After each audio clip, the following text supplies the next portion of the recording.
अस्सलाम वालेकुम and welcome back to my channel. तो अब हम लोग पढ़ रहे हैं सेक्शन नंबर 2 के टॉपिक्स। अब उसमें आता है probation and probation is very important by the way. Probation is a method whereby a court while taking the circumstances in account does not sentence or imprison an accused on his conviction. Probation में क्या होता है कि एक court जो है वो एक मुलजिम या मुजरिम को सजा कैद की सजा देने की बजाय उसे छोड़ देते हैं। ये होता क्यों है ये हम पढ़ते हैं। प्रोबेशन के सबसे पहले हम लोग डेफिनेशन पढ़ लेते हैं।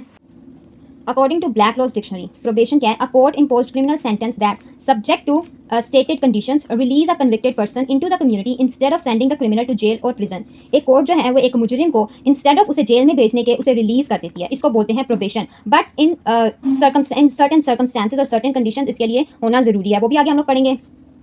It began with John Augustus. John Augustus को फादर ऑफ प्रोबेशन भी माना जाता है, which was from USA. Also coined the term. इसी ने प्रोबेशन जो है वो इसका नाम रखा था। Made efforts to campaign lenient sentence based on background. उसने इस बिना पर ये टर्म ईजाद की थी कि वो मुजरिम जिन्होंने छोटे छोटे कोई गुनाह किए हैं उन्हें जो है वो लीनियंट सेंटेंस कम सजाएं दी जाए based on their background. And this effort of him had around 2000 people out of which only 4 prove to be unworthy. इस प्रोबेशन ने 2000 लोगों की मदद की थी जिसमें से सिर्फ 4 जो थे वो उन्होंने इसका नाजायज़ फ़ायदा उठाया था, उन्होंने इसको अनवर्दी प्रूव किया था।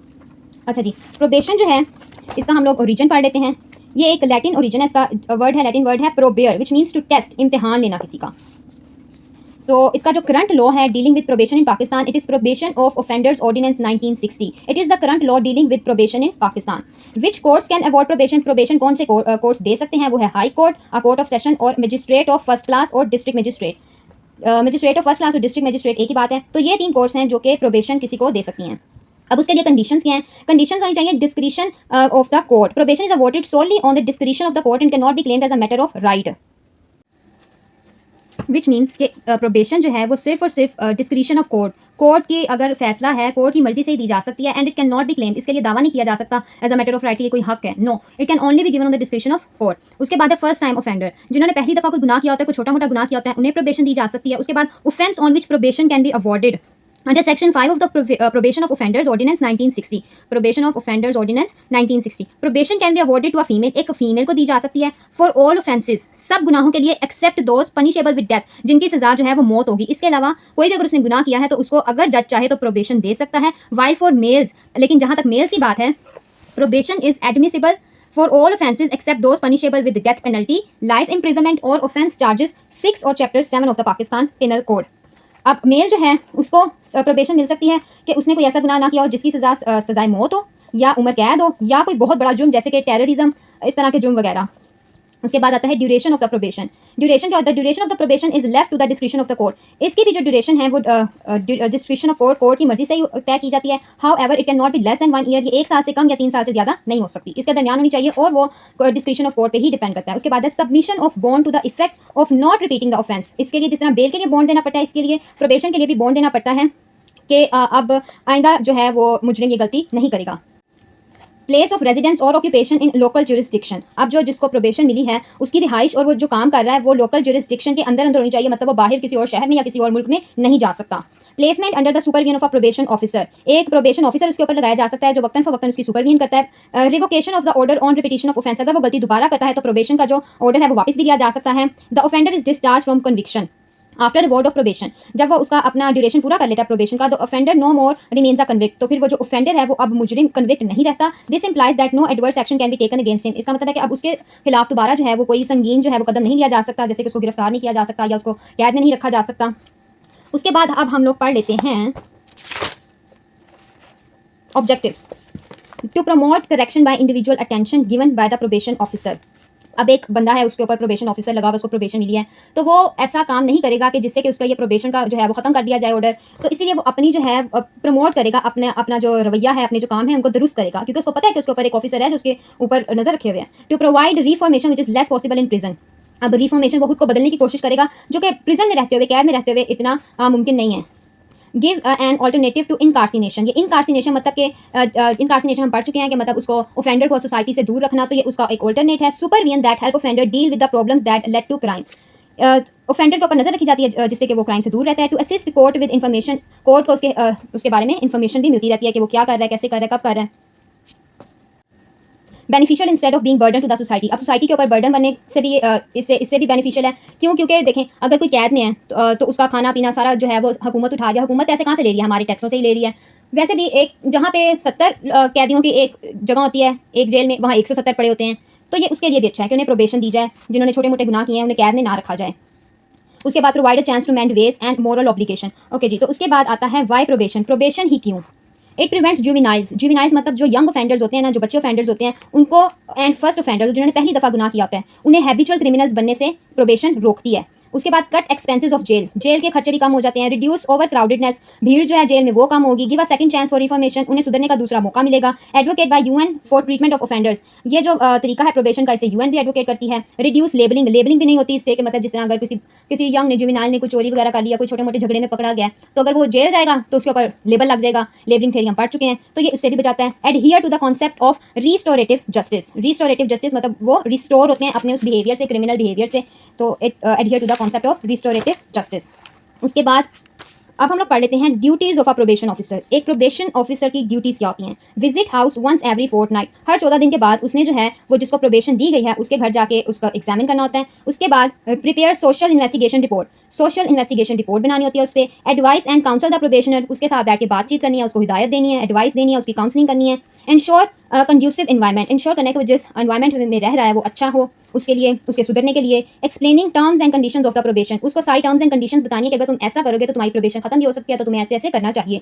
Find suitable employment if unemployed, अगर उसके पास नौकरी नहीं है तो उसके लिए एक सूटेबल एम्प्लॉयमेंट डिफाइन करना, ये भी प्रोबेशन ऑफिसर की ड्यूटीज में ही आता है। प्रोबेशन के बाद इससे एक मिलती जुलती टर्म है जो कि है पेरोल। पेरोल एक ओल्ड फ्रेंच वर्ड पेरोल से ही निकला है, जिसका मतलब था formal promise. Parole is a method whereby a prisoner conditionally is released from the prison before completion of sentence on account of his good conduct. Parole में क्या होता है कि एक जो मुजरिम है वो अपनी सज़ा पूरी करने से पहले ही, मतलब जितनी उसको कैद की सज़ा दी जाती है वो पूरी होने से पहले ही उसको रिहा कर दिया जाता है। प्रोबेशन में तो था कि वो उसको कैद ही नहीं किया जाता, उसको वैसे ही रिहा कर दिया जाता है कुछ कंडीशंस पे। और पेरोल में क्या होता है कि जब वो अपनी कुछ खास मुद्दत तक अपनी सज़ा कंप्लीट कर लेता है तो उसका अच्छा बिहेवियर, गुड कंडक्ट देखते हुए उसको फिर उसकी बाकी की सज़ा जो है वो माफ़ कर दी जाती है। The word parole has been derive from French phrase जो डोने मा पेरोल, ये एक फ्रेंच फ्रेज है जिसका मतलब है आई गिव माई वर्ड, मैं अपने अल्फाज देता हूँ, मैं वादा करता हूँ कि मैं दोबारा ऐसा नहीं करूँगा। The prisoner has to undertake that he would maintain good behaviour, जो प्रिजनर है उसे इस चीज़ का वादा करना होता है कि वो अच्छा बिहेवियर मेंटेन करेगा और दोबारा क्राइम नहीं करेगा। उसके बाद आता है इसमें कंडीशंस। सबसे पहले बढ़ते हैं लॉ डीलिंग विद पेरोल इन पाकिस्तान। जो लॉज जो कि पाकिस्तान में पेरोल से डील कर रहे हैं वो दो लॉज हैं। एक है good conduct prisoners probationer release act 1926 और good conduct prisoners probationer release rule 1927।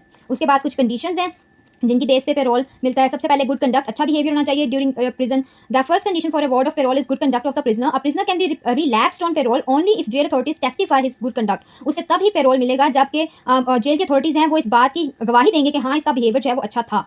Completion of a minimum period of sentence, जितनी उसको सजा मिली है उसका कम से कम कुछ हिस्सा उसने जेल में काटा हो। Parole can be awarded on completion of a minimum period of sentence. उसके बाद आता है the authority for award of parole is vested in the government.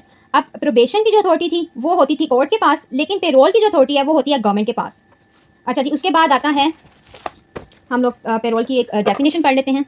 Payroll is the conditional release of an inmate, जो jail में रह चुका हो। Inmate का मतलब है जो जेल में रह चुका है, जिसने जेल काटी है। Prior to the completion of his prison sentence, उसकी सजा पूरी होने से पहले। After he agrees to follow very specific rules and regulations, सिर्फ इस बेस पे कि जब वो मानेगा कि मैं इन रूल्स एंड रेगुलेशंस को मानूंगा on account of his good conduct, उसके अच्छा बिहेवियर, उसका अच्छा कंडक्ट देखते हुए। Who can grant payroll, payroll कौन दे सकता है? वो है पेरोल बोर्ड। पेरोल के लिए एक बोर्ड बनाया जाता है, जब वो इजाजत देता है तभी पेरोल मिलती है। उसके बाद आता है कंडीशंस फॉर पेरोल। कंडीशंस क्या होती हैं पेरोल की? Must remain under supervision of payroll officer. Payroll जितना प्रोबेशन का ऑफिसर होता है उस तरह पेरोल का ऑफिसर होता है, इसके अंदर रहना पड़ता है। अब उस पीरियड में जितनी उसको सजा मिली थी। Must obey the payroll officer, payroll officer के अहकामात को मानना होगा। Must not proceed beyond the limits of the places, जितनी एरिया में रहने की उसको इजाजत मिली है प्रोबेशन की तरह इसको भी एक लिमिटेड एरिया में रहने की ही इजाजत होती है, उससे बाहर नहीं जा सकता ये।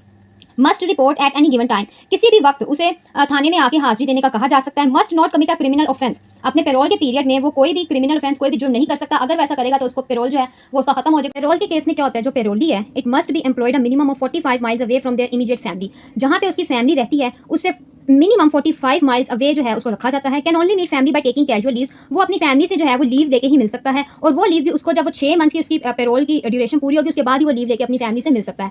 This contradicts a major philosophy of community integration of prisoners. A parolee's access to his money during parole and having no personal bank account is another debatable issue. अब क्या होता है, पेरोली जो होता है जो वो इस अरसे में जो काम करता है उस मनी तक उसको एक्सेस नहीं होती और उसका कोई पर्सनल बैंक अकाउंट भी नहीं होता। जब उसकी ये सजा पूरी होगी उसके बाद ही उसको वो पैसे मिलेंगे। तो it is another debatable issue. अब हम इन दोनों का डिफरेंस पढ़ लेते हैं। डिफरेंस क्या है इन दोनों का? प्रोबेशन क्या है? It govern under probation of offenders ordinance 1960। Probation जो है वो प्रोबेशन ऑफ ऑफेंडर्स ऑर्डिनेंस 1960 के अंदर आता है, जबकि पेरोली जो है good conduct prisoners probationer release act 1926। Probation is not applicable for male offender sentence to life imprisonment. अब प्रोबेशन जिसको ताहयात कैद दी गई है उसके ऊपर उसको नहीं मिल सकती, जबकि पेरोल जो है वो हर उस इंसान को मिल सकती है सिवाय उसके जिसको के मौत की सजा दी गई है। अवॉर्डेड बाय अ जज, प्रोबेशन एक जज देता है और पेरोल जो है ये गवर्नमेंट देती है या पेरोल बोर्ड जो है वो देता है। प्रोबेशन जो है the offender is not sent to jail. Probation में ऑफेंडर जो है उसको जेल में भेजा ही नहीं जाता, जबकि पेरोल में specific portion of sentence must be undergone. उसने कुछ जो है अरसा जेल काटी हो तभी उसको पेरोल मिलेगा। Know employment is involve. Probation में कोई भी जो है उनसे काम नहीं लिया जा सकता, कोई मुशक्कत नहीं कराई जाती, क्योंकि उन्हें तो जेल में रखा ही नहीं जाता, वो तो बाहर आजाद घूम रहे होते हैं। जबकि in case of parole the offender is placed under an employment, उसे एम्प्लॉयमेंट दी जाती है, उसे काम करवाया जाता है। No restriction on free movement, उसकी मूवमेंट पे मतलब जब वो कोई उसको लिमिट में नहीं रखा गया तो वो कहीं भी जा सकता है, बट वो मुल्क से बाहर या उस शहर से बाहर नहीं जा सकता। लेकिन जो पेरोल है उस केस में offender can not move freely, वो फ्रीली मूव नहीं कर सकता, कहीं भी नहीं जा सकता। उसके बाद है the probation can run for any period of time at sole discretion of जज। अब प्रोबेशन जो है वो 1 से 3 साल के दरमियान कितनी भी हो सकती है, जितनी जज की मतलब जितनी मर्जी होगी। लेकिन जो पेरोल है the period of sentence has to be completed, जितनी उसे सजा मिली है, जितनी उसने जेल में काट ली, बाकी जितनी उसकी सजा रहती है उसे वो पूरी करनी होगी पेरोल के पीरियड में, तभी उसको रिहाई मिलेगी। तो ये था प्रोबेशन और पेरोल का डिफरेंस। तो आई होप कि आपको ये वीडियो अच्छी लगी होगी। अगर अच्छी लगी है तो लाइक करें and don't forget to subscribe. अल्लाह हाफिज़, मिलते हैं नेक्स्ट वीडियो में।